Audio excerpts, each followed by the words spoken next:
জাগৃতি ধাম আমি ওয়েবসাইট থেকে দেখেছিলাম, কিন্তু আমার কোনো ধারণা ছিল না যে সিনিয়র সিটিজেনদের থাকার জন্য একটা 5 স্টার হোটেল পাওয়া যায়। তো এখানে এসে আমি এতটাই ভালো লেগেছে জাগৃতি ধামে যে আমার মনে হচ্ছে প্রথম আগে আমি 2 দিন এমনি এটা এসে থেকে যাই, থাকার পর আমি রেস্ট অফ লাইফের জন্য আমি এটাকে বুক করব। তো অনেক মানুষ আমি জানি, আমাদের মতো অনেক মানুষ আছে যারা কিনা খুব অসহায় অনেক সময়, কারণ তাদের কাছে টাকা পয়সার হয়তো অসুবিধে নেই, কিন্তু মানুষের অভাব আছে, বিনোদনের অভাব আছে। কারণ মানুষ তো বেঁচে মরে থাকতে পারে না, মানুষ সবসময় চায় বাঁচার মতো বাঁচতে।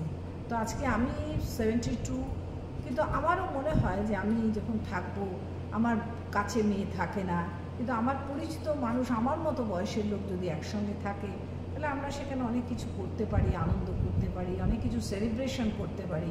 আর হয়তো আমার জন্মদিন সেলিব্রেট করার জন্য আমার মেয়ে অত দূর থেকে আসতে পারবে না, কিন্তু এখানে আমার অনেক বন্ধুরা রয়েছে, আমার বিবাহ বার্ষিকীও এরা সেলিব্রেট করতে পারে। তো আমার এখানে এসে খুব খুব ভালো লাগলো। যারা আজকে এই সমস্ত অসহায়তার জন্য মানসিকভাবে ভুগছেন না, আমার মনে হয় there is no alternative than Jagriti Dham. So welcome to Jagriti Dham. সবাই আসুন, আমরা একসঙ্গে ভালো থাকি।